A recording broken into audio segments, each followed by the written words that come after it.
dan menyelamatkan para perempuan-perempuan dan anak-anak yang mau dibantai oleh orang-orang kafir. Dan beliau pun membangun rumah sakit di sana untuk orang-orang Islam. Kemudian beliau kembali ke Saudi melanjutkan kuliahnya untuk mengambil gelar doktor. Setelah selesai daripada kuliahnya mendapatkan gelar doktor, beliau pun melanjutkan dakwahnya ke daerah Afrika. Selama tatkala bertemu dengan guru mulia kita Sayyidina Haji Umar bin Muhammad bin Said bin Hafid, kata Sayyidina Umar bin Hafid, wahai Basim, engkau ke Afrika 10 hari.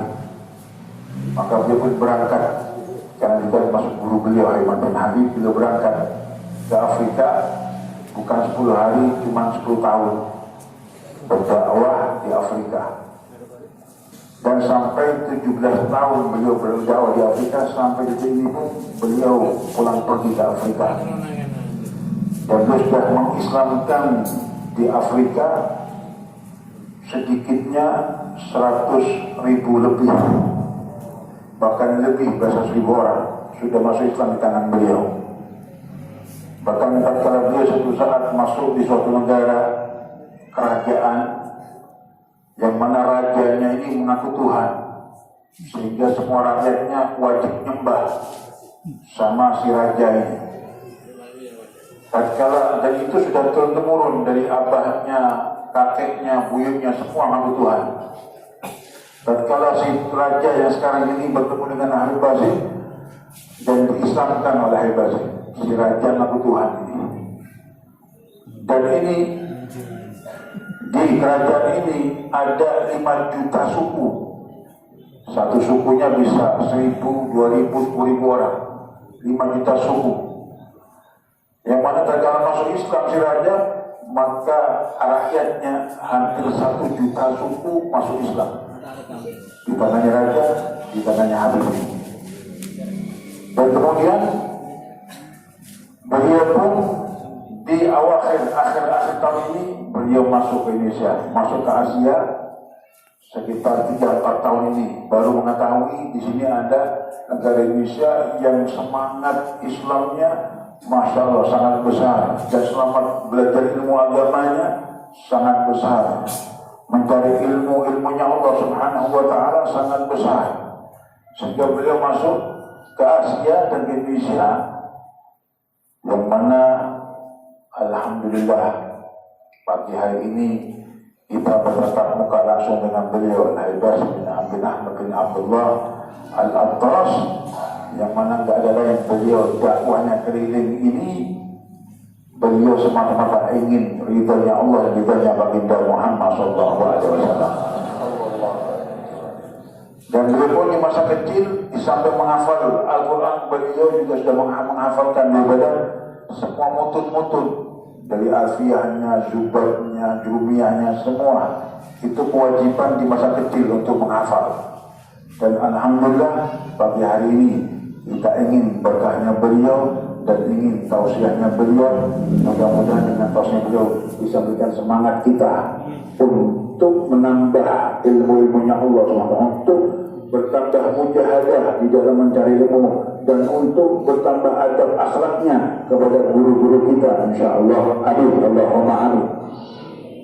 Dan beliau memulai dengan tausiahnya dengan berkata alhamdulillah, bersyukur kepada Allah Subhanahu wa Ta'ala sudah menjadikan kepertemuan pada pagi hari ini karunia Allah Subhanahu wa Ta'ala, pemberian Allah Subhanahu wa Ta'ala. Dan juga dengan bertemunya pada pagi hari ini Allah Subhanahu wa Ta'ala memberikan, mensucikan kepada orang-orang mukmin, dan juga diberikan oleh Allah kepada orang-orang mukmin ini hati yang senang, yang luas, dikarenakan adanya baginda Muhammad sallallahu alaihi wasallam.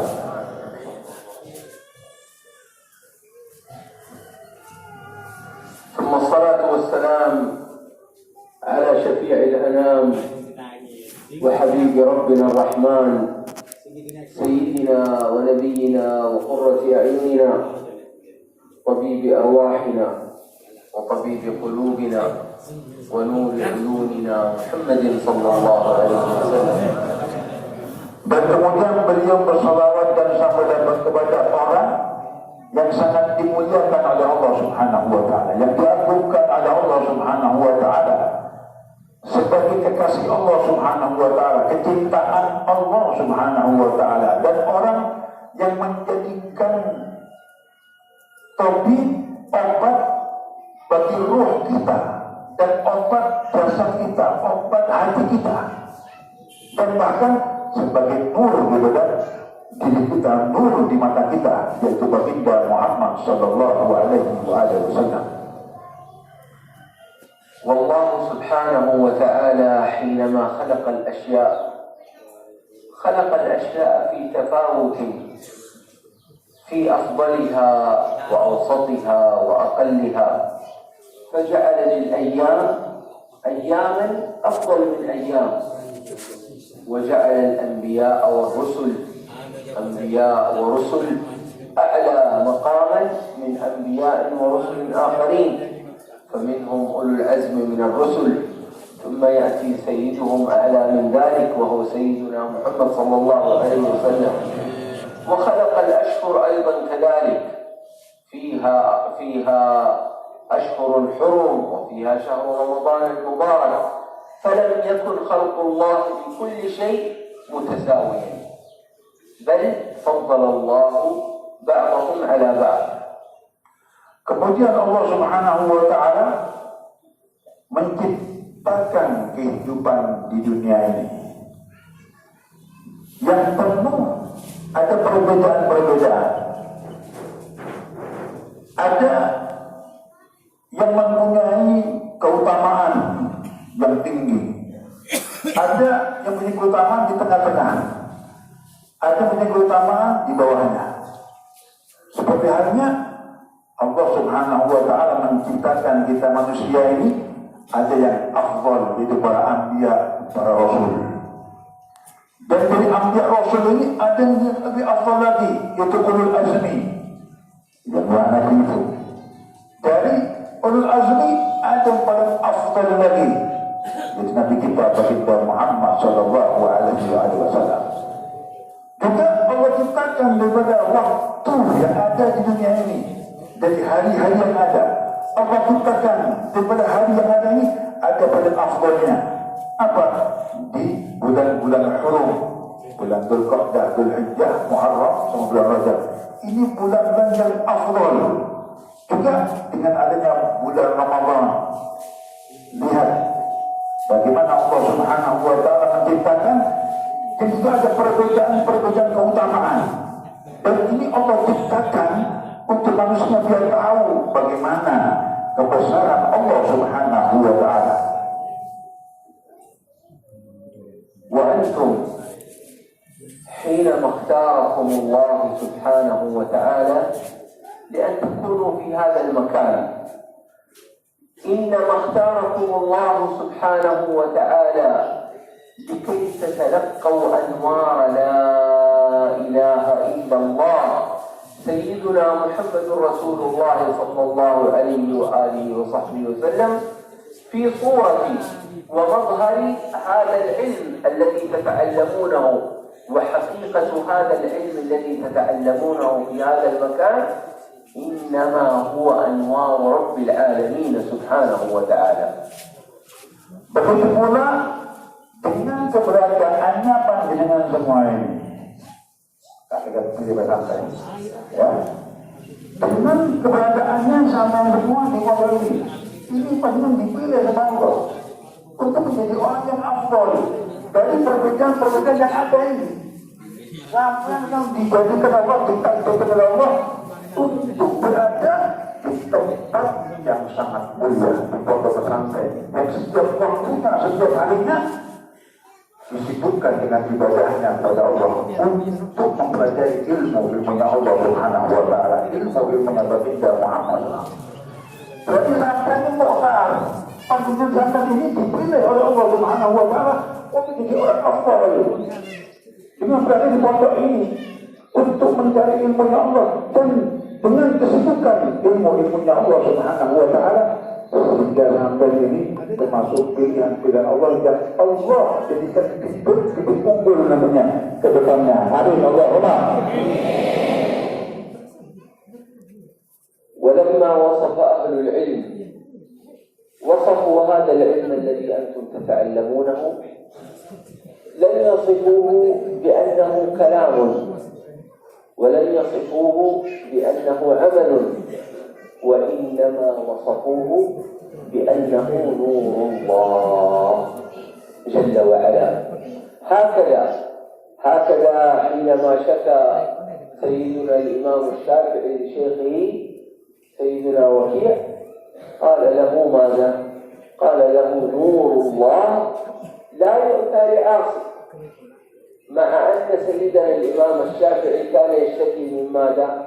كان يشتكي من سوء الحفظ، وكان يشتكي من الفهم لهذا العلم، ومع ذلك قال له سيدنا وكيع نور الله لا يؤتى لعاصي، بمعنى أنه إن كان في الظاهر هذا العلم الذي أنتم تقرؤونه في الكتب إلا أن حقيقته هي أنوار ربنا سبحانه وتعالى. هذه الحقيقة، لكل شيء صورة ولكل شيء حقيقة، فحقيقة هذا العلم الذي أنتم تدرسونه هو نور الله سبحانه وتعالى. Begitu pula yang tatkala sampai di pondok ini dengan tawahir, kata beliau, dengan yang sampai cari ilmu dengan tawahir ini, bersibuk dengan ilmu dengan tawahir ini semuanya pada hakikatnya adalah nurnya Allah Subhanahu wa Ta'ala yang akan sampai nanti. Sehingga nur ini Allah berikan dengan mencari ilmu Allah ini, semuanya nur dari Allah untuk kita yang untuk mencari ilmunya Allah Subhanahu wa Ta'ala. Sehingga tatkala bagaimana kejadian Al-Imam Syafi'i radhiyallahu anhu arba, tatkala mengadu kepada gurunya Sayyidina Waki radhiyallahu anhu arba, beliau mengadu. Kalau kita lihat bagaimana sejarahnya Al-Imam Syafi'i, masa belajarnya, masa mondoknya itu nggak diragukan lagi kecerdasannya, kepintarannya, kecepat fahamannya untuk menangkap ilmu dari guru-gurunya, juga Al-Imam Malik termasuk gurunya. Sangat kita tahu bagaimana yang kita sering dengarkan di pondok-pondok kita, di pelajaran kita, di kelas-kelas kita, bagaimana kejelasnya. Cuma kata Al-Bazir, tatkala Al-Imam Syafi'i yang begitu sangat cerdasnya, sangat cepat hafalnya, baca tok hafal, nggak usah hafal, baca tok langsung hafal dari dulu, sampai baca hafal.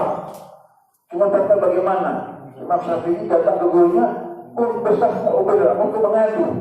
Katanya apa? Tentang merasa jeleknya hafalannya, maksudnya nggak hafal-hafal. Lihat jawabannya Imam Syafi'i. Dan tentang kefahaman yang kurang, nggak terpaham, bukan oleh gurunya. Apa jawaban Sayyidina Waki radhiyallahu anhu warda gurunya? Nggak banyak komentar, nggak banyak nasihat.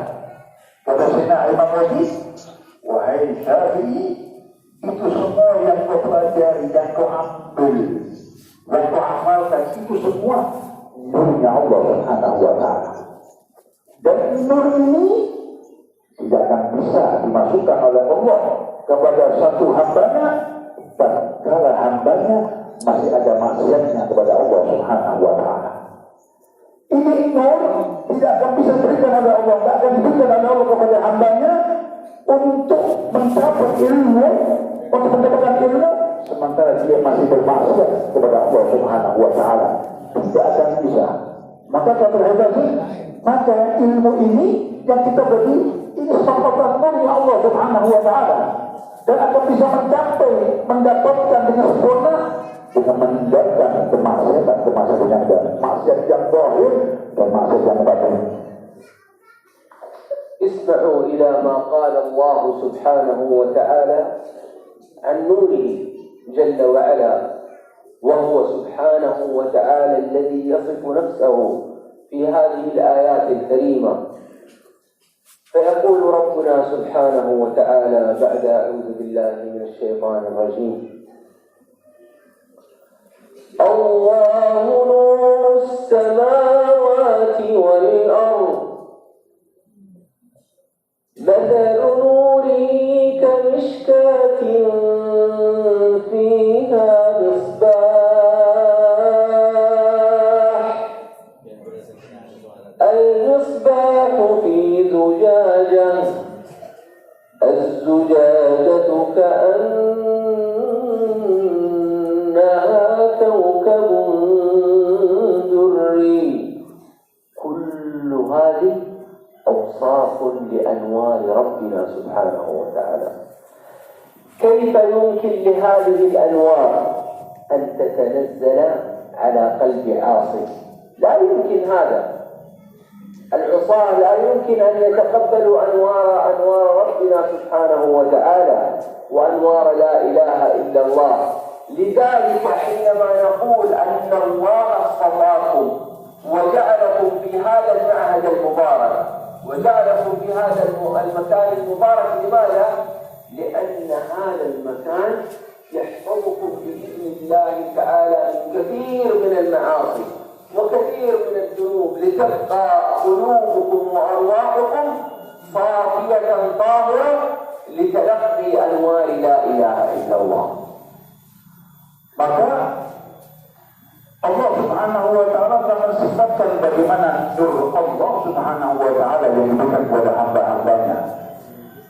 Dikatakan oleh Allah Subhanahu wa Ta'ala, Allah Subhanahu wa Ta'ala adalah nur cahaya yang menerangi bumi dan langitnya.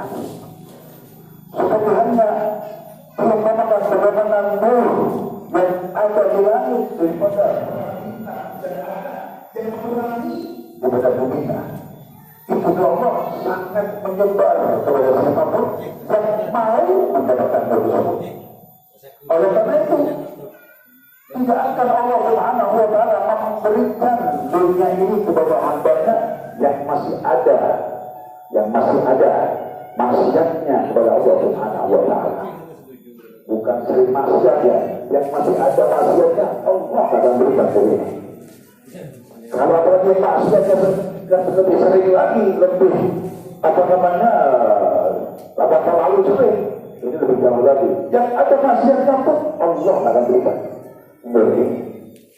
Maka yang kita hebat sih, sampai semua anak-anak pondok ini, Allah pilih sampai ke sini. Ke pondoknya guru kita, Guru Syekh Haji Basari di Pondok Pesantren Al-Utsman. Dipilih untuk datang ke sini untuk mendapatkan nurnya Allah Subhanahu wa Ta'ala. Kenapa?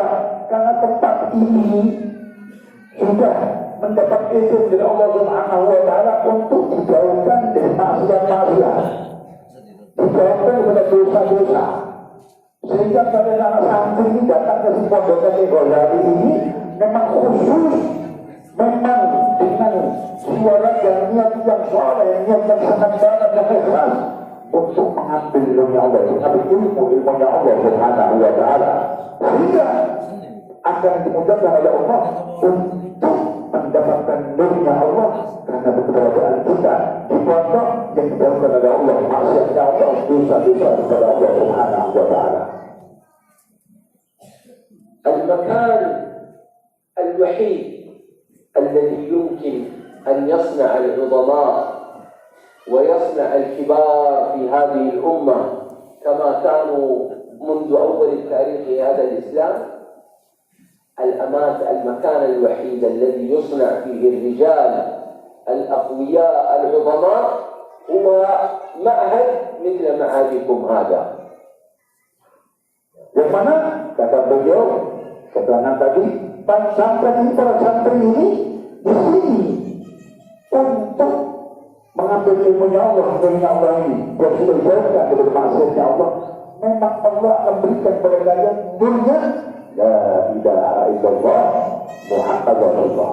Maka yang sudah tertulis sejarah Islam, yang sudah tertulis sejarah orang-orang dahulu, para awliya Rasulullah yang merupakan tempat yang sama, maka Al-Wahid tempat yang sama dari dulu sampai sekarang dan sampai yang mulia untuk menimba ilmu-ilmunya Allah, untuk mengambil ilmunya Allah, dan untuk menjadikan ridwanullah, untuk menjadikan orang-orangnya Allah. Siapa? Itu para ulama-ulamanya Allah, para wali-walinya Allah. Di mana? Ya di sini, di pondok seperti ini. Mulai zaman dulu, mulai zaman Rasulullah, itu untuk menjaga orang-orang ulamanya Allah, orang-orang walinya Allah. Jadi sini, di pondok-pondok inilah tempat untuk mencetak para rijal Allah. هذه أسماء من الأسماء العظيمة التي تربت ونشأت في مثل معهدكم المبارك.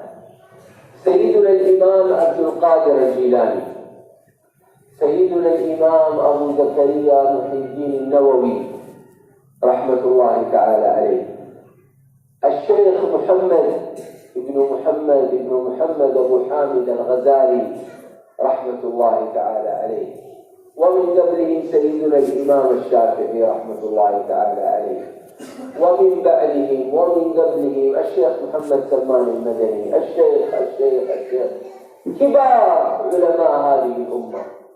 والله هؤلاء لم ينشأوا في مولات، ولم ينشأوا وهم يجلسون في الشوارع والطرقات، إنما كانوا عظماء لأنهم كانوا في مثل هذه الأماكن المباركة. Kalau kita ketahui bagaimana sejarah dari dulu para ulama-ulamanya Allah Subhanahu wa taala, para aulianya Allah Subhanahu wa taala, rijalullah, orang-orangnya Allah Subhanahu wa taala. Bagaimana yang sudah kita ketahui dan kita kenal dari Syekh Abdul Qadir Al-Jilani radhiyallahu anhu wa arda, bagaimana panggilannya, bagaimana kedudukannya, bagaimana ilmunya. Dan juga Syekh Abi Hamid Muhammad Ghazali, Al-Imam Ghazali. Begitu pula kitabnya sampai sekarang Ihya Ulumuddin dibaca, sampai Yaumul Qiyamah dibaca. Beliau meninggal sudah ratusan tahun yang dulu.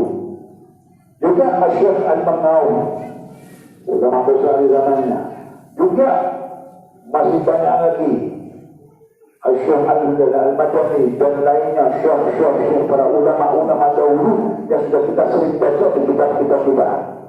Di surah para ulama kita bagaimana, di kitab fikih, maqala hadza qala ulama hadza qala ulama hadza qala. Ini semuanya para ulama-ulama yang alim allama semua ini di mana mendapatkan didikan? Kira-kira di tempat-tempat orkes, di alun-alun, di diskotik, di pasar, di tempat yang pelacur, tempat narkoba. Mereka semua jadi para ulamanya Allah, walinya Allah di sini, di pondok-pondok pesantren seperti ini. Mereka mendapatkan tarbiyah, mendapatkan didikan dari guru-gurunya. أنتم تجلسون في هذا المكان المبارك، آذانكم محفوظة من سماع الحرام إن شاء الله، أعينكم محفوظة من النظر إلى الحرام لا سمح الله، قلوبكم تتنزل عليها الواردات، تلو الواردات الأذكار من قبل صلاة الصبح حتى الليل، وأنتم تستمعون للأذكار وتستمعون للقرآن وتنظرون إلى أساتذتكم وإلى شيخكم المبارك، تنظرون إلى قدوات اتصلوا بقدوات قبلهم وقدوات قبلهم إلى رسول الله صلى الله عليه وآله وصحبه وسلم. كل هذا العطاء الذي يرد إلى قلوبكم وإلى أرواحكم لا شك ولا ريب أنه يربطكم بحبل متين إلى سيد الأنبياء والمرسلين عليه أفضل الصلاة وأتم التسليم. Begitu pula dengan keberadaannya rangkaian di pondok ini, yang kata beliau, dia tahu para anak-anak santri ya, bagaimana kenikmatan dan besarnya kemuliaan yang Allah berikan kepada sampai anak-anak pondok ini. Kata beliau, dengan beradanya sampai di pondok ini Allah jaga pendengaran kalian dari pendengaran omongan yang lalu, omongan yang tidak ada artinya, apalagi omongan yang maksiat. Dan juga pula Allah mata-mata kalian yang senantiasa melihat wirid, melihat Al-Quran dan melihat guru-guru yang melihat Ghazali. Yang mana kata ulama melihat guru ini ibadah. Dan bukan cuma itu, yang mana guru kalian Ghazali ini sudah mendapatkan ilmu dari gurunya. Dari gurunya, tasalsul, gurunya sampai kepada baginda Muhammad SAW. Ini ilmu yang diambil langsung dari Allah melewati para guru-guru sebelumnya sampai sekarang sampai kepada kalian semua yang ilmu itu. Jadi itu Allah jaga dan sampai dijaga semaksimal oleh Allah dari perbuatan-perbuatan yang dosa dan durhaka. Begitu pula hati kalian Allah jaga. Kenapa? Ini pondok setiap waktu, bukan setiap hari, setiap waktu disibukkan dengan ilmunya, dengan wiridnya, dengan Al-Qur'annya, dengan istiqamahnya, sehingga Allah Subhanahu wa taala turunkan di pondok ini berapa banyak dari rahmat, berapa banyak dari barakah, berapa banyak dari pahala, berapa banyak dari sir, dari asrar. Dan itu semua mengena kepada hati kalian anak-anak pondok yang ada di pondok ini. Ini Allah jaga dan ini kenikmatan. Maka dengan semua yang kita punya dijaga oleh Allah, mata kita dijaga, mulut kita dijaga, telinga kita jaga, pendengar yang maksiat, hati kita dijaga dari penyakit hati karena kita setiap waktu dengan ibadah yang berbeda, hati kita setiap waktu mendapatkan sir, mendapatkan barakah atau rahmat, maka tidak mungkin samping tersebut akan menjadi yang durhaka, melainkan orang itu atau samping itu akan ditarik oleh Allah Subhanahu wa taala menjadikan orang-orang pilihannya Allah Subhanahu wa taala. Maka samping itu akan ditarik oleh Allah Subhanahu wa taala orang-orang yang dekat dengan Allah Subhanahu wa taala. Allah Subhanahu wa taala. Amin Allah. Amin Allah. Amin Allah.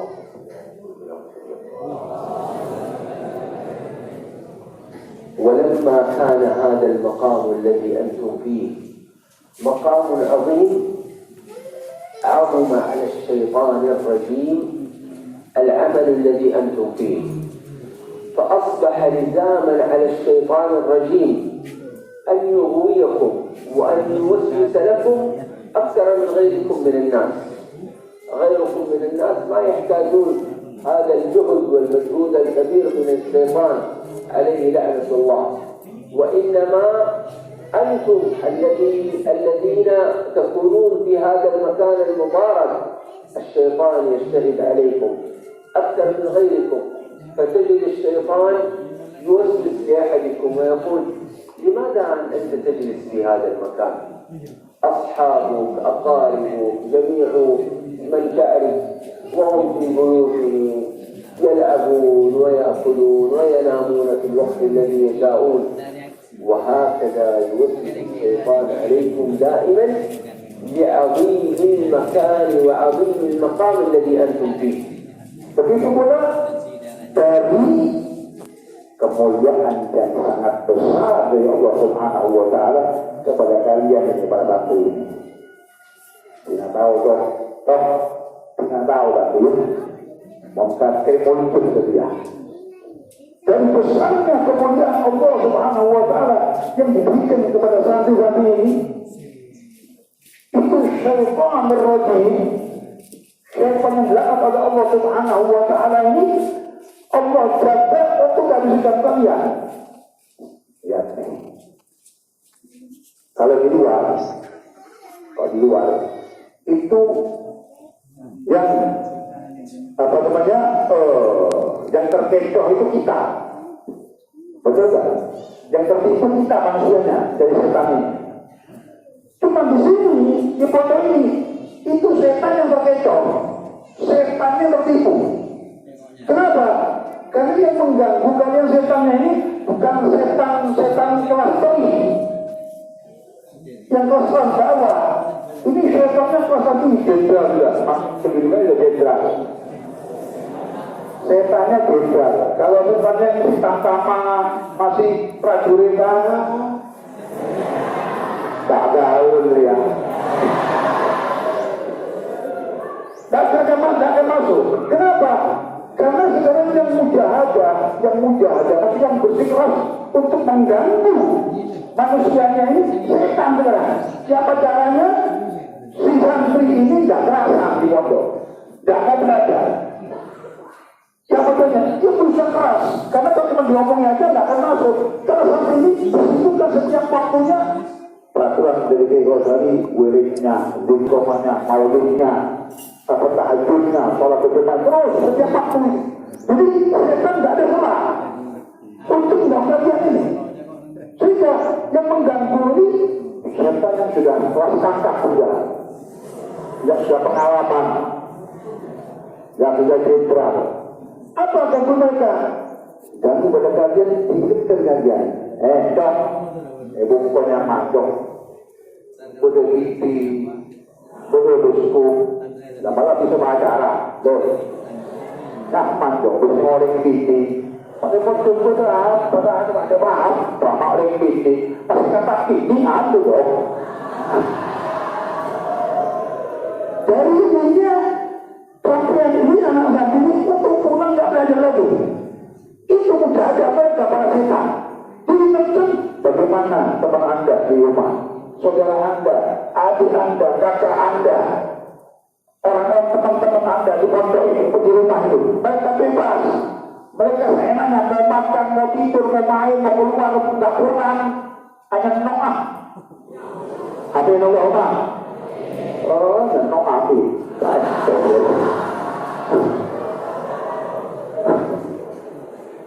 Itu semua daripada omongan sedang untuk menghancurkan semangatnya sampai yang santri ini untuk mengambil nurnya Allah Subhanahu wa Ta'ala, untuk mengambil ilmunya Allah Subhanahu wa Ta'ala. Jadi Allah jaga sampai dibawakan kepada setan-setan yang kebelah yang akan menghancurkan wajah. Ini kemuliaan yang diberikan oleh Allah Subhanahu wa Ta'ala kepada para santri ini. فهذه المجاهدات التي أنتم تصدون بها وسواس الشيطان، كلما جاء عليكم هذا الوسواس، هذه المجاهدات ترفع من مقاماتكم وترفع من قدركم عند خالقكم سبحانه وتعالى. وبهذه المجاهدات الإنسان أنت تجلس ووسواس الشيطان يأتيك ويقول لماذا تجلس في هذا المكان، ثم تقول أعوذ بالله من الشيطان الرجيم، أنا أجلس هنا لأني أرضي الله سبحانه وتعالى وأريد أن تتنزل علي رحمة الله، وهكذا حتى يفتح الله سبحانه وتعالى لك فتوح في ذهنك وفتوح في عقلك، فترى نفسك تفهم من الحديث ما لا يفهمه غيرك، أو تفهم أكثر من غيرك. تفهم من الآية الكريمة حتى وإن كانت في اللغة العربية أنت تسمعها، إلا أن الله يقذف في قلبك فهما لمعاني هذه الآية، وهذه ببركة ماذا تكون؟ تكون ببركة هذه المجاهدة وطرد وساويس الشيطان. لذلك يقول ربنا سبحانه وتعالى: والذين جاهدوا فينا لنهدينهم سبلنا. هكذا الله سبحانه وتعالى يجازيك بما أنك ترد هذا الشيطان وتجاهد نفسك على البقاء في المكان المبارك. الله يفتح لك طرق كثيرة للوصول إليه. Yang kedua, yang akan mengganggu kalian satu apa? Was-was punya satu was-was punya darinya dan mengobrol kemana was-was satu ya. Ini juga gangguan untuk menghancurkan semangatnya sampean. Bahkan kata beliau, kalau sampai mau sabar, mau memerangi, mau mujahadah dengan waswas itu menambah ketinggian kedudukan di Allah Subhanahu wa Ta'ala, menambah bertambah tingginya kedudukan kemuliaan di sisi Allah Subhanahu wa Ta'ala. Kalau bisa menangani waswas itu dengan mujahadahnya, dengan memeranginya, supaya tidak terkecoh, tidak tergiur, tidak tertipu dengan waswas itu, sampai dia akan mendapatkan nanti futuh buat mulut, akan mendapatkan pembukaan hati dari Allah Subhanahu wa Ta'ala. Kalau sudah dibuka hatinya oleh Allah Subhanahu wa Ta'ala, semua yang sampai pelajari mudah semuanya. Semua yang sampai hafalkan dari mutun kitab, matun-matunnya dengan mudah dihafalkan. Semua yang diterangkan oleh guru-guru kita, oleh kiai-kiai kita dengan mudah memahaminya. Kenapa? Hati kita dibuka oleh Allah Ta'ala. Dari mana? Dari mujahadah kita ini untuk melawan waswas ini. Dan juga setan yang setiap kali untuk menghancurkan zaman ini.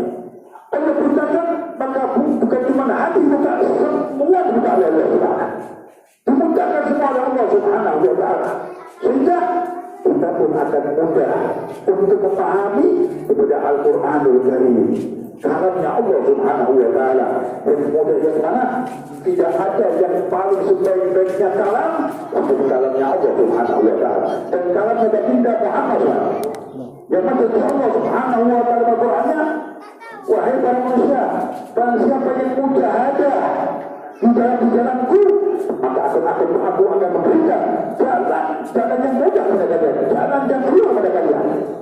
Dan itu sudah mendapatkan para ulama, para solihin, para awliya, ulama yang kita sebut tadi. Bagaimana Al-Imam Syafi'i, bagaimana Imam Hanbal, bagaimana Imam Ghazali, bagaimana para ulama yang sudah ada semua itu mendapatkan pembukaan hati dari mujahadah ini, dari memeranginya waswasnya, memeranginya setannya.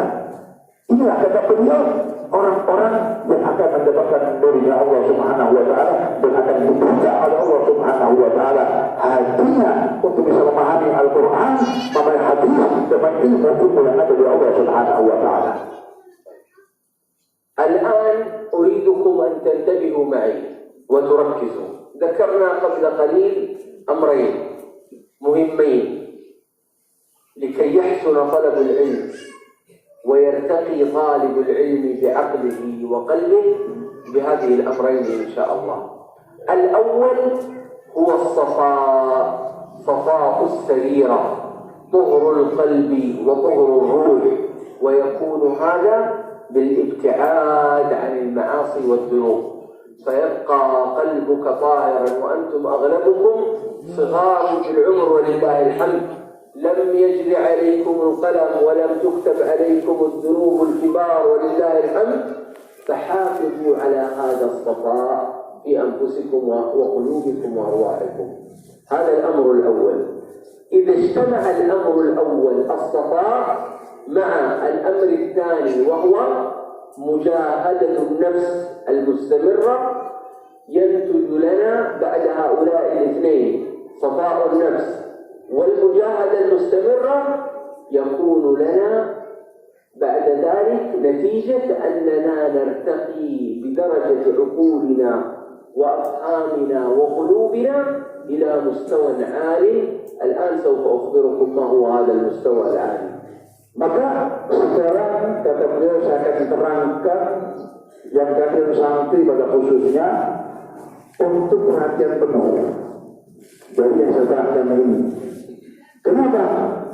Saya terangkan bagaimana daripada dua perkara yang bisa membersihkan hatinya dan juga bersihkan akalnya untuk dengan mudah mengambil takdir dari Allah Subhanahu wa Ta'ala, untuk mempelajari nurnya Allah Ta'ala, untuk menerima dan nurnya Allah Ta'ala, itu ilmunya Allah Subhanahu wa Ta'ala. Yang pertama kata beliau adalah safa'us sarirah, hati yang bersih, hati yang suci. Bagaimana hati yang bersih? Hati yang sudah dihilangkan tadi, terutama dari dosa dan maksiat. Dosa maksiat ini yang menghancurkan hati kita, yang menjadikan gelap hati kita, yang menjadikan hitam hati kita, yang menjadikan tempat yang tidak ada dunia sama sekali. Itu maksiat dan dosa. Karena dibersihkan maksiat dosanya, maka Allah jaga hatinya disebut dari perkara-perkara minimal, dari perkara-perkara dosa besar. Allah bersihkan, Allah jaga. Ini mereka-mereka yang sudah mengutamakan hatinya untuk menjadikan hati yang suci.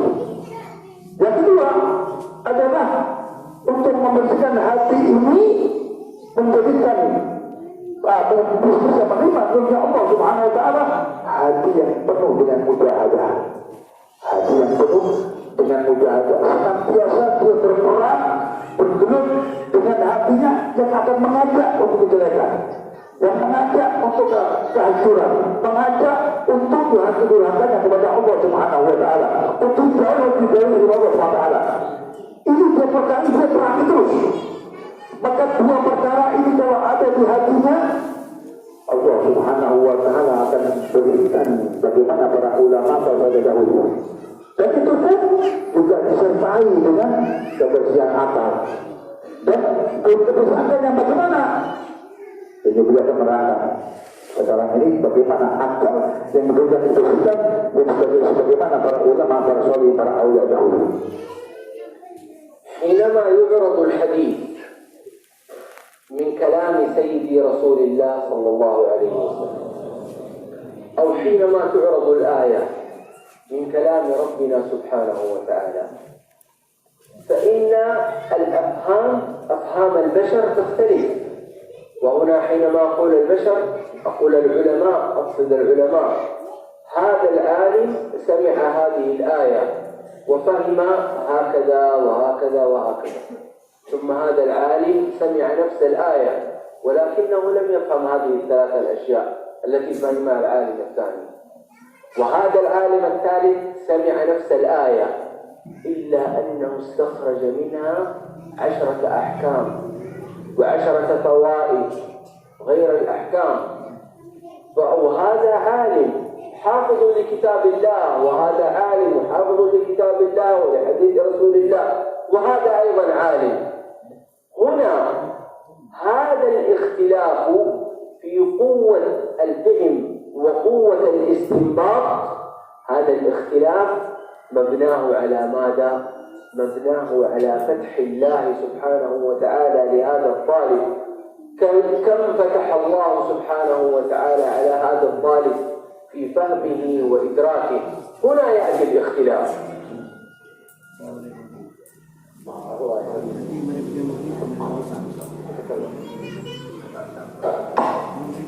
Sedangkan akal, kata beliau, yang sudah dimiliki bagaimana para ulama, para solehin, para awliya dahulu. Itu akal yang dimiliki para ulama solehin. Itu pasti ada perbedaan-perbedaan. Betul tak? Betul tak? Jadi bilang apa? Bantu di Dramaria. Kenapa? Tatkala satu ulama yang pertama dengan mendengarkan satu ayat dan satu hadis, harus semua disebutkan, ayat Allah disebutkan. Cuma tatkala mencerna ayat ini dan hadis ini dan menafsiri hadis ini, menafsiri ayat ini, mempunyai kefahaman bahwasanya hukumnya begini. Hadis juga hukumnya begini.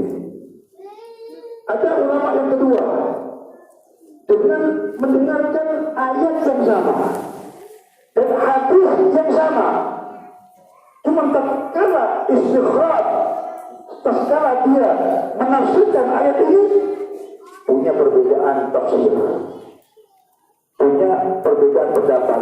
Begitu juga daripada hadis Rasulullah mempunyai perbedaan tafsir hadis. Kemudian kalau kita tafsir Qurtubi, tafsir Jalalain, tafsir Al-Kafi, kan banyak perbedaan itu. Itu semua juga ketika ada ulama yang ketiga mendengar tafsir yang ulama pertama begini, tafsir ulama yang kedua begini, maka diambil khulasahnya di keduanya, maka akan diberikan hukum begini, hukum begini. Kenapa? Dengan ulama yang alimnya, yang pertama alim allamah, dia hafal Al-Quran, hafal bahan hadis, plus dengan tafsirnya hafal. Semua tafsir yang ada hafal semuanya. Cuma tatkala dia menafsiri daripada kitab ayat tersebut menghukumi, ada perbedaan. Dan ulama kedua juga alim allamah, bukan orang bodoh, alim allamah, menguasai dan hafal Quran, hafal hadis. Dan ketiga pun juga begitu. Cuma kenapa ada perbedaan begini? Ini semua dari pembukaan akal dari Allah Subhanahu wa Ta'ala. Betapa besar Allah Subhanahu wa Ta'ala membuka akalnya memahami ayat ini, betapa luas pula segalanya. Betapa besar Allah membuka akalnya, bertambah dalam lagi apa yang terdapat ilmu yang di ayat yang sama ini. Dan bagaimana akal ini menjadikan lebih luas, lebih dalam lagi Allah berikan, beliau akan berikan apa bagaimana. هذا الفتح فتح الله سبحانه وتعالى على طالب العلم في فهمه وإدراكه هو يعتمد على الشيئين الأولين التي ذكرتهما، وهي صفاء السريرة ومجاهدة. هذا الفتح ودرجته وعظمه يعتمد على هذه الشيئين: صفاء النفس ودوام المجاهدة لله سبحانه وتعالى. على قدرها يكون الفتح عند الله سبحانه وتعالى. Untuk akal sebagai lebih luas lagi memahami kalamnya Allah Subhanahu wa Ta'ala, kalamnya baginda Muhammad SAW. Karena maaf kata ulama, kita menafsiri Al-Quran cuma menafsiri dohirnya saja, bukan hakikat kalamnya Allah. Kalau hakikatnya Allah kan yang bisa nafsiri kecuali Allah Subhanahu wa Ta'ala. Makanya orang-orang yang bertambah kalam mempunyai keterangan, mempunyai apa namanya perluasan akalnya bertambah, dan juga diberikan keterangan-keterangannya, tafsir-tafsirannya. Maka beliau untuk mendapatkan akal yang lebih luas, lebih dalam, untuk pahami dalam-dalamnya lebih dalam lagi, kalau dia sudah lebih dalam lagi, maka kata beliau, kalau tadi kata kita ingin hati yang bersiap tinggi, yang membersihkan hati dari dosa dan maksiat, itu apa yang bersihnya hati dari dosa dan maksiat, dan dengan mudah ada, maka kata kita ini juga ada dua perkara yang bisa akan kita lebih dalam lagi kepada Allah Subhanahu wa Ta'ala. Yang pertama adalah mensucikan diri kita, mensucikan diri kita dari hati, mensucikan diri kita perbuatan-perbuatan dohir ini yang diharapkan Allah, yang diharapkan kepada Allah Subhanahu wa Ta'ala. Yang kedua adalah mujahadah yang istiqomah, terus mujahadah, bukan masalah aja mujahadah, terus mujahadah dia. Banyak sholatnya, banyak zikirnya, banyak wiridnya, banyak tahajudnya, banyak maulidnya, banyak sholawatnya, banyak. Ini dua ini akan lebih Allah bukakan mendapatkan itu bermono lebih luas lagi akalnya untuk memahami beberapa kalamnya Allah Subhanahu wa Ta'ala dan kalamnya baginda Muhammad sallallahu alaihi wasallam. ولما درس العلماء حديث سيدنا أنس بن مالك رضي الله تعالى عنه الذي في قصته مع رسول الله صلى الله عليه وسلم حين جاءه رسول الله من خلفه وأغمض عينيه هكذا يمازح سيدنا أنس وقال له: يا أبا عمير ما فعل النغير. حديث قصير في كلماته: يا أبا عمير كلمة، يا أبا عمير ما فعل النغير. 3 كلمات 4 كلمات. هذه ال4 كلمات استنبط منها أهل العلم عدد كبير من الفوائد والأحكام. الأحكام غير الفوائد. استنبط منها أحدهم 10 أحكام وفوائد، وجاء الآخر واستنبط 20 حكم وفائدة، وجاء الثالث واستنبط منها 30 حكم وفائدة. هي كلها 3 كلمات. كيف يمكن أن نستخرج من هذا كله؟ حتى جاء سيدنا الإمام محمد بن إدريس الشافعي واستنبط منها 79 حكما وفائدة، أكثر من 70 حكم وفائدة، وهي 3 كلمات. ليست قصيدة البردة لا، هذه 3 كلمات. يا أبا عمر ما فعل المضيع فقط. Kemudian bagaimana tatkala di zaman Rasulullah SAW, Sayyidina Anas bin Malik, beliau masih kecil, belum dewasa maksudnya. Rasulullah apa bergurau? Rasulullah tidak suka bergurau ya. Cuma nggak kayak sampean begini biasa. Aku jogging mata, wah, penyakit penyakitnya. Rasulullah tidak pernah tertawa kecuali cuma dia. Kalau dia keluar gigitnya gini, berarti ini senyumnya tertawa betul ini sudah. Ini Rasulullah. Tertawa yang kecil, bingung, apa dikertok sudah.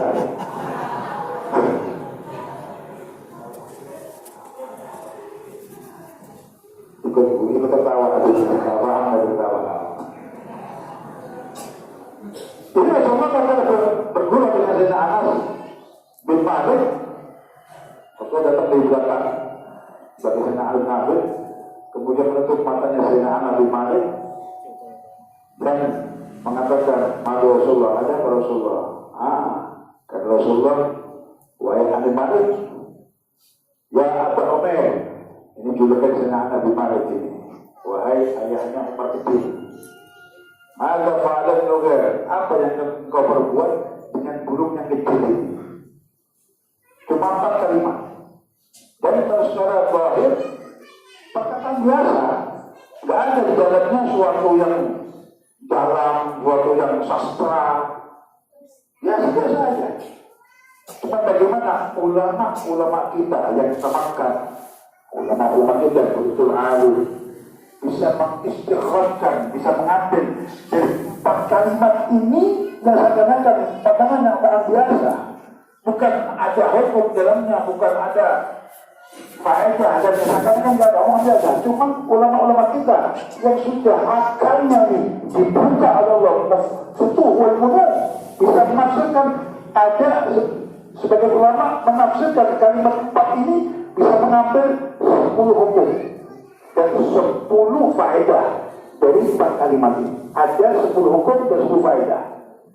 Sebagai ulama tadi bisa mengambil menafsirkan 4 kalimat ini sampai 20 hukum dan 20 faedah. Ada lagi ulama yang ketiga bisa mengambil hukum di kalimat ini 40 hukum, 40 faedah. Sampai datangnya ulama kita Al-Syekh Al-Imam Al-Syafi'i, datang beliau dan menafsirkan kalimat yang 4 ini bisa mengambil daripada hukum 70 lebih hukum dan 70 lebih faedah dari kalimat 4 ini. Ini yang Allah bukakan daripada akal mereka, bisa futuh untuk dibukakan lebih mendalam kefahaman kalamnya baginda Muhammad SAW dan kalamnya Allah Subhanahu wa Ta'ala. أسأل الله سبحانه وتعالى أن ينير قلوبكم وينير أبصاركم ويشرح صدوركم لفهم حديث سيدنا رسول الله صلى الله عليه وسلم، وييسر لكم حفظ القرآن الكريم، وييسر لكم فهم معاني القرآن الكريم، لأنه بالقرآن الكريم تنار الأمور، وهو الأساس المتين لطلب العلم الشرعي. الذي يريد أن يكون قويا في طلب العلم الشرعي، لا أقول أنه لا يمكن طلب العلم الشرعي بدون حفظ القرآن يمكن، ولكن القوة هي في هذا الأساس، في أساس حفظ القرآن الكريم وإجادته. كل الأسماء التي ذكرناها من أهل العلم، الإمام الجيلاني، الشافعي، النووي، الغزالي، الشيخ محمد سمان المدني، الكثير من الأئمة، كل أولئك حفظوا القرآن بالكثير حينما بلغت أعمارهم 12 سنة، وبعضهم من أتمه في السابعة، وبعضهم من أتمه في التاسعة والعاشرة. لكن القوة هي بحفظ القرآن الكريم. لا يعني هذا أنهم حفظوه في الصغر أنكم لا يمكن أنكم تحفظوه إذا تجاوزتم هذا العمر. يمكن أن تحفظوا القرآن، وقد رأيت بعيني من أكرمه الله بإتمام حفظ القرآن الكريم وعمره 70 سنة. نعم، رأيته بعيني في مسجد الحرام، وكنا نحتفل به احتفالا لأنه ختم القرآن وعمره 70 سنة. Kata beliau, mudah-mudahan pertemuan kita pada pagi hari ini Allah berikan nur di hati kita, nur di diri kita, dan mudah-mudahan kita menjadikan orang-orang yang ahli nur dan orang-orang bisa memahami kalam-kalamnya Allah Subhanahu wa Ta'ala, memahami kalamnya baginda Muhammad SAW, memahami ma'ani yang ada di Al-Quran Al-Karim, memahami tafsir yang ada di Al-Quran Al-Karim, dan juga bisa lebih menambahkan begitu besarnya rahmat barakahnya Allah Subhanahu wa Ta'ala. Dan yang mana kata beliau, terutama dengan menghafalkan Al-Quran Al-Karim, ini usahakan semaksimal mungkin, karena orang yang hafal Quran ini khususnya kalau ilmu para santri, santriwan-santriwati, ini menjadikan asas fondasi yang sangat kuat. Kami tidak mengatakan sampai tidak ngapalkan matan yang lain, matan Zubar, Alfiyah, Jurumiyah, dan lain-lainnya. Boleh aja, cuma usahakan apal pertama Al-Quranul Karim. Karena Al-Quran ini untuk menghafal semuanya gampang. Kalau sudah hafal Al-Quran kan 3 juz, untuk menghafal matan dan sebagainya mudah. Kenapa? Yang pertama yang dihafalkan sangat besar, sangat banyak. Yang kedua akan mendapatkan sering Al-Quran, nanti apa dan yang lain dibukakan oleh Allah Subhanahu wa Ta'ala. Dan kalau kita lihat surahnya mereka, para awliya, para yang kita sebutkan tadi, Syekh Al-Imam Abdul Qadir Jani, Syekh Imam Al-Ghazali, Syekh Imam Syafi'i, Syekh Imam Al-Badani, Syekh Imam Al-Madani, dan lain sebagainya yang saya sudah sebutkan tadi itu, apa? Mereka ini ulama besar, alim besar, menghafal semuanya, bisa hafal semuanya. Mereka ini sudah hatam Al-Quran Al-Karim 30 juz. Sudah menghafal Al-Quran Al-Karim 30 juz, sudah tujuan kepala. Cuma untuk menghafalkannya berbeda-beda. Ada yang umur tahun sudah hafal, ada yang umur 8 tahun sudah hafal, ada 9 tahun sudah hafal, ada 10 tahun sudah hafal. Maksimal dari mereka 12 tahun sudah hafal semuanya. Cuma bukan itu masalahnya. Masalahnya sampai bisa hafal Al-Quran ini memudahkan semuanya juga. Allah bukakan semuanya.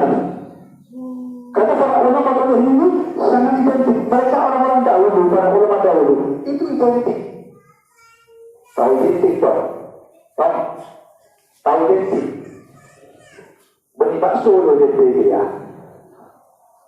Itu kalau para ulama dahulu itu tidak akan keluar dari hafal Al-Quran. Bisa dikatakan pasti Al-Quran kita wujud itu hafal. Kenapa? Ini yang menjadi tolak ukur, yang menjadi dasar utama untuk dibukakan semuanya oleh Allah Subhanahu wa Ta'ala. Dibukakan hatinya, dibukakan otaknya, dibukakan semuanya. Kenapa? Karena ini kalamnya Allah Subhanahu wa Ta'ala. Seperti halnya beliau sudah diperintah oleh orang tuanya untuk menghafalkan 5 tahun. 7 tahun sudah hatam, hafal ada 30 juz. Kenapa? Orang tua tahu bagaimana Al-Quran ini dengan menghafalkannya maka dibuka semua oleh Allah Subhanahu wa Ta'ala. Al-Afu Habib Alawi مولانا الشيخ غزالي يقول لي إنه موجود طالبات أيضا، وأنا أقول لأبناء الطالبات أيضا إن كنا النماذج الذين أو الأسماء الذين ذكرناهم كلهم من الرجال من العلماء، الإمام الشافعي والنووي والغزالي وغيرهم، لكني أقول لكم اسما من علماء أو من عالمات الإسلام العظام الكبار الذين كان لهم أثر كبير في الحديث أولا ثم في الفقه. هذه العالمة الجليلة هي شيخة سيدنا الإمام الشافعي، بل هي التي هاجر إليها سيدنا الإمام الشافعي. لم يهاجر إليها حينما كان طالب للعلم، بل حينما بلغ حد الفتيا، لا بل لما بلغ أصبح معروف ومشهور أن هذا الإمام الشافعي صاحب المذهب. بعد ذلك علم بعالمة من علماء المسلمين فشد الرحال إليها وهاجر إليها في مصر، وهي سيدتنا نفيسة العلم، سيدتنا نفيسة بنت الحسن من ذرية رسول الله صلى الله عليه وآله وصحبه وسلم، فهاجر واعتكف وجلس عندها يطلب العلم حتى وفاتها، ثم وفاته رحمة الله تعالى عليه. هذا تشجيع للطالبات. Kata beliau mendapatkan kabar dari Kiai Haji Ghazali bahwasanya yang mendengarkan daripada tausiah pada pagi hari ini juga para santriwati mendengarkan semua, juga mengambil ilmu juga semuanya pada pagi hari ini. Maka kata beliau yang banyak para ulama terdahulu sudah saya sebutkan tadi, Imam Ghazali, Imam Nawawi, Imam Syafi'i, imam semuanya, itu semua laki-laki semuanya, para ulama besar-besar semua, alim agama semuanya. Begitu pula tidak kalah para perempuan pun juga ada, para ulama perempuan, para alimat perempuan, syekhah perempuan, para mufti bahkan, mufti perempuan, ulama perempuan. Termasuk Al-Imam Syafi'i radhiyallahu anhu warḍah. Ini beliau juga menimba ilmu dari ulama perempuan.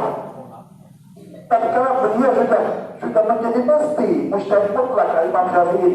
Karena Syafi'i ini 15 tahun sudah jadi mufti. Sudah menjadi mufti mujtahid mutlak 15 tahun baru balik. Pak ketika kejauhan. Apa? Ini beliau sudah menjadi mufti Al-Syafi'i. Dan kalau mendengar ada perempuan yang alimah yang mufti yang syekhah di negara Mesir, Al-Imam Syafi'i pun berangkat. Maka ini sifatnya para ulama, sifatnya thalabul ilm, gak pernah kenyang dengan ilmu. Makanya kata ulama, thalabul ilm tidak pernah kenyang dengan ilmu. Orang boleh sampai berjian mudah kenyang dengan ilmu. Lu yang mana harus saya tahu ini yang mana. Karena saya merasa alim juga, tak mungkin ilmu lagi. Ini beliau mendengar ada ulama perempuan yang alim, ulama yang mufti, yang syekhah, sudah sampai ilmunya sangat tinggi. Dia ahli fiqih dan ahli hadis. Seperempuan ini. Itu pun tidak disia-siakan waktunya. Beliau pun Imam Syafi'i langsung berangkat ke negara Mesir dan menemui kepada syekhah ini, mufti ini, namanya Syekhah Nafisah bintul Ilm. Ini ulama binti Hasan daripada beliaunya anak cucunya baginda Muhammad SAW. Dan Imam Syafi'i tinggal di situ untuk menimba ilmu ini, diambil semua ilmunya dan pun tinggal di situ, tidak kemana situ sampai syekhah ini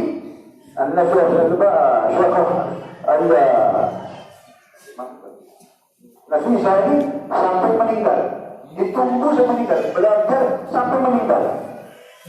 Baru dia keluar dari rumahnya Syekhah Nafisah. Lihat semangat ilmunya. Makanya juga mendukung maka jadi ulama besar, tetap besar. Di atasnya juga ulama perempuan. Bukan lagi semua perempuan pun juga bisa mencetak ulama besar, alim besar, wali besar. Inilah siapa Nafisa Binti Hasan. Ini tidak menuntut keyakinan para perempuan pun akan menjadi ulama besar insyaallah. حبيب علوي يظنه يخاف من أسماء النساء.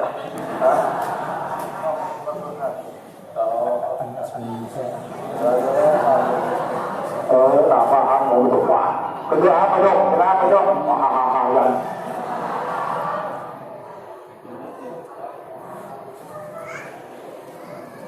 بارك الله فيكم.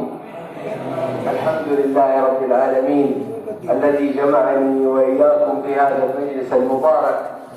شكرا جزيلا لمولانا الشيخ كيري غزالي جزاه الله خير الذي دعاني أن أكون بينكم، وقد جئتكم من مكة المكرمة، وكنت أذكر كيري غزالي وأنا في مكة، وأذكر ما شاء الله همته في التعليم وفي طلب النفع والانتفاع، ما شاء الله تبارك الله.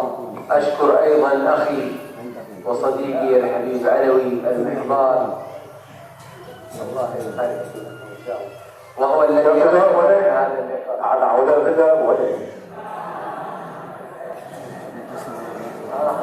تخاف من الرياء. ما شاء الله.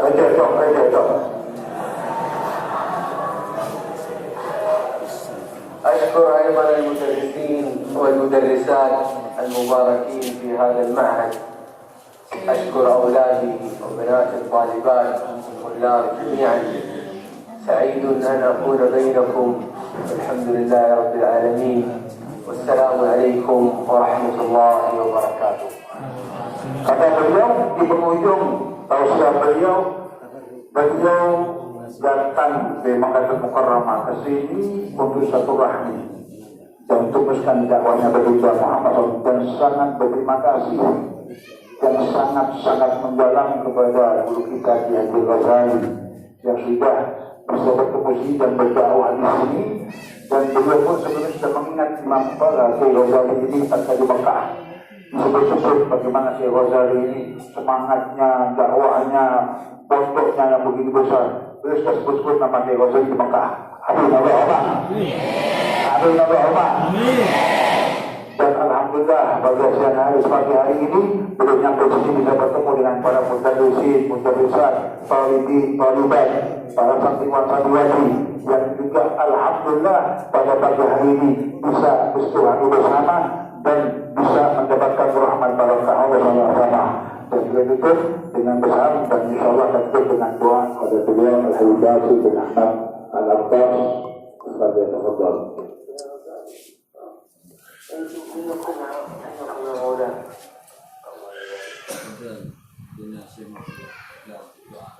Amin. اللهم لك الحمد شكرا ولك المن فضلا ونحن عبيدك رقا وأنت لم تزل لذلك أهلا.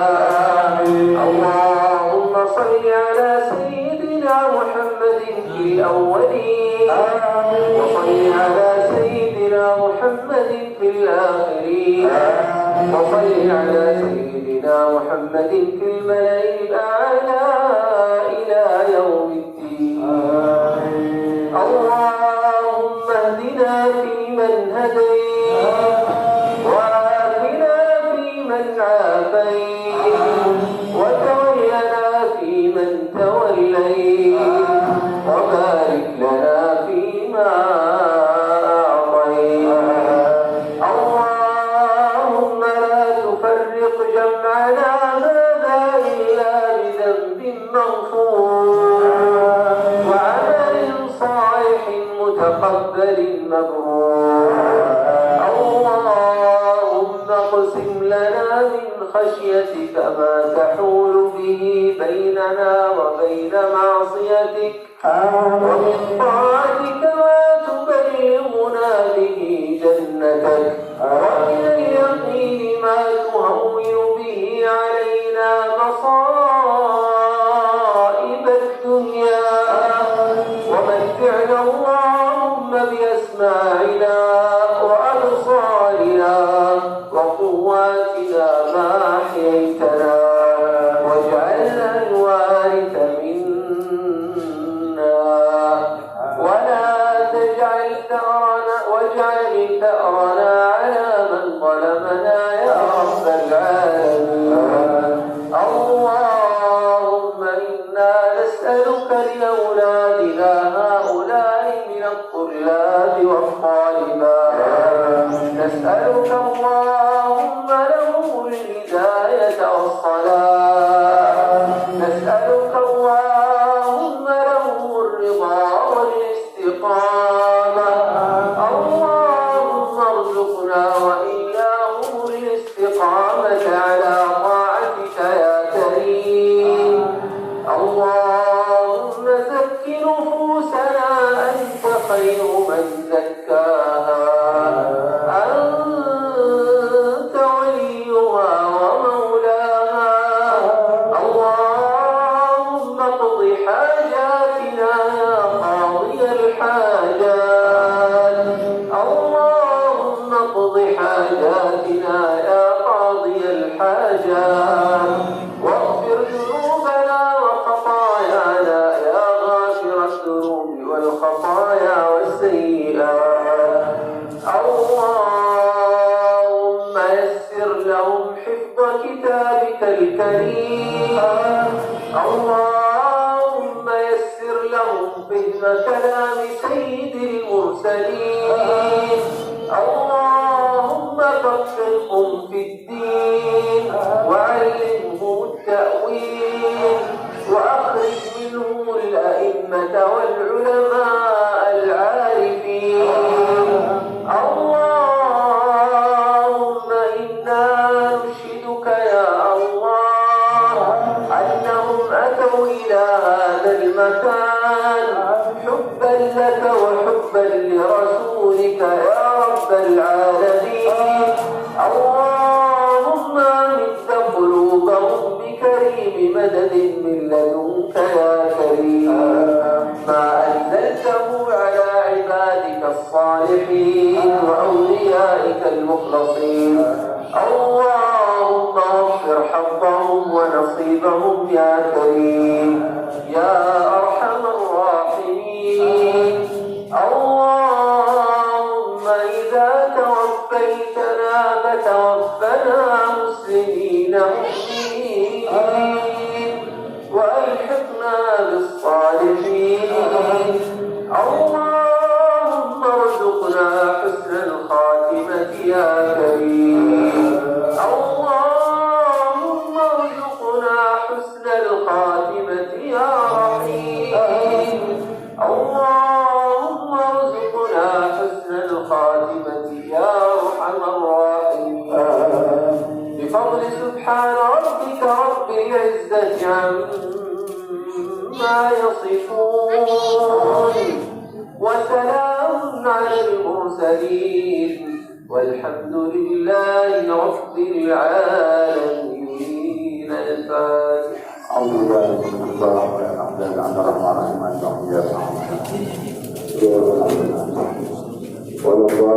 dan terakhir beliau akan berikan ijazah untuk menghafal Al-Quran yang didapatkan menjadi guru besar di kota Makassar. Ini kesempatan. Yang mana kalau ijazah ini, insya Allah berhamdulillah sesuatu yang untuk menghafal Quran mudah adalah karena ijazahnya dari para guru besar dan para awliya walinya Allah. Yang tasalsul yang nyambung dari beliau ke guru beliau sampai kepada Nabi Muhammad SAW. Maka nanti juga memang menjadikan tahfidzul Quran ini sampai cuma mengatakan godongnya ijazah. Bilang godongnya, bilang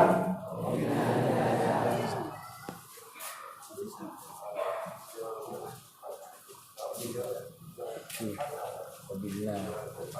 yang tadi modali sebenarnya beliau mental ini supaya lebih sempurna. Mental ini baca Fatihah, beliau baca satu-satu baca semua ikuti istilahnya. Bismillahirrahmanirrahim juga juga ikuti. Ya baca mental ini baru dibaca supaya ada bacaan dulu.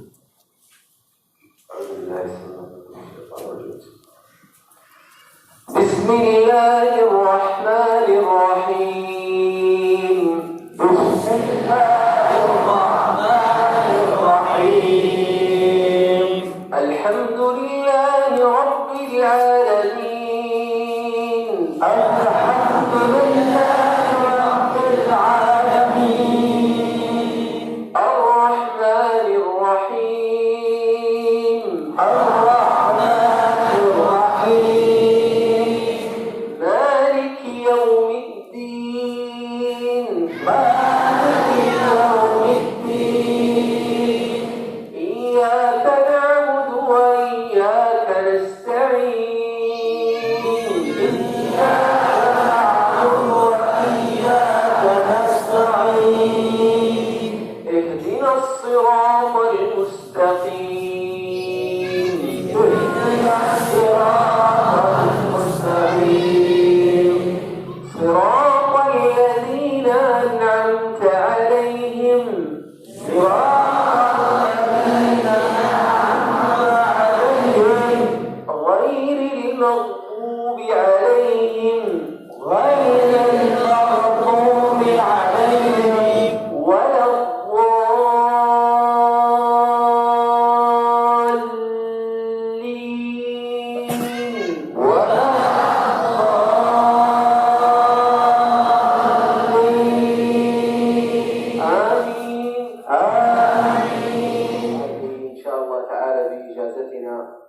من مشايخنا أولهم أخي سيدي الحبيب ممدوح العباس وشيخ القراء في مكة الشيخ عبد المالك سلطان وشيخ القراء في المدينة المنورة الشيخ إبراهيم الأخضر الشيخ إسماعيل الأفغاني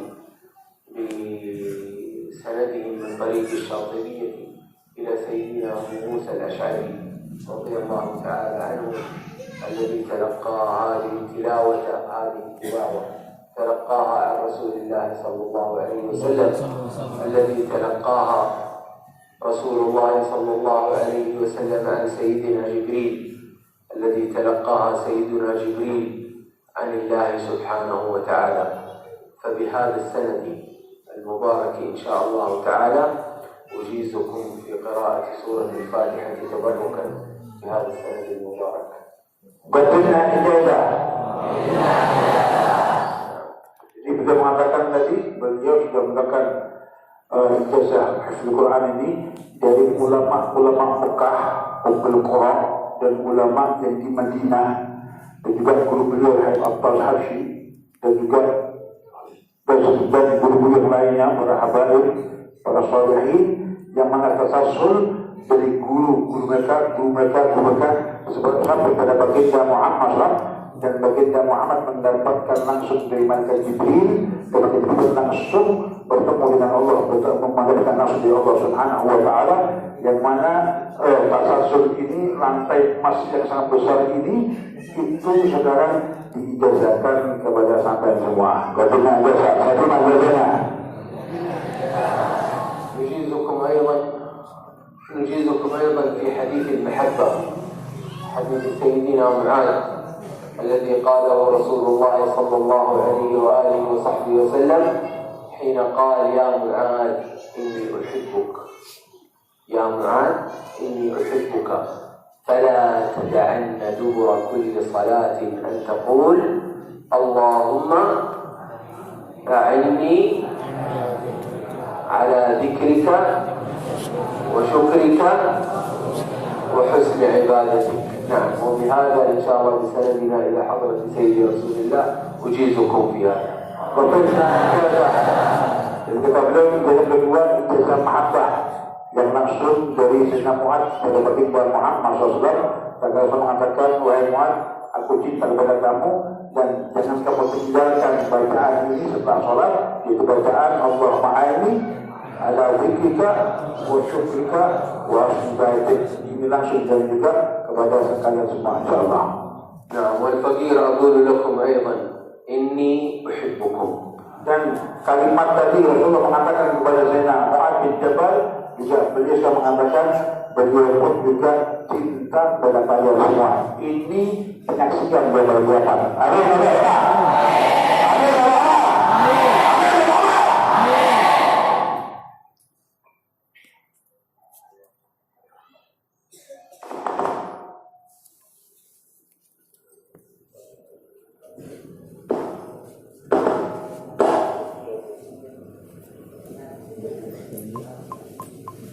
Sudah, kata beliau, tidak usah lama, capek.